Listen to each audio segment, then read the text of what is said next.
क्या आपने कभी सोचा है कि परमात्मा ने मनुष्य को मिट्टी से ही क्यों बनाया? इतनी श्रेष्ठ रचना के लिए क्या उन्हें कोई और मजबूत पदार्थ नहीं मिला?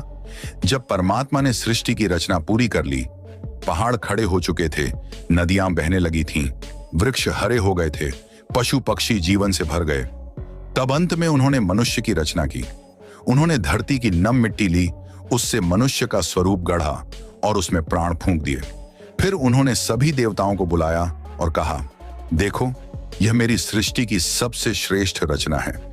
इससे सुंदर, इससे शक्तिशाली और इससे महान मैंने कुछ भी नहीं बनाया। सभी देवताओं ने इस दिव्य रचना की प्रशंसा की, लेकिन एक देवता संतुष्ट नहीं थे। उन्होंने पूछा, प्रभु, आपकी यह रचना तो अद्भुत है, पर आपने इसे मिट्टी से ही क्यों बनाया? इसे सोने चांदी या कम से कम लोहे से भी तो बनाया जा सकता था। तभी परमात्मा मुस्कुराए और बोले, क्या तुमने कभी सोने में कुछ उगते देखा है? क्या चांदी से जीवन जन्म लेता है या लोहे से कोई पौधा निकलता है? जीवन केवल मिट्टी में ही पलता है। बीज वहीं से फूटते हैं, पौधे वहीं से बढ़ते हैं और फूल भी वहीं से खिलते हैं। इसलिए मैंने मनुष्य को मिट्टी से बनाया, क्योंकि मिट्टी ही जीवन की जननी है। बोलो,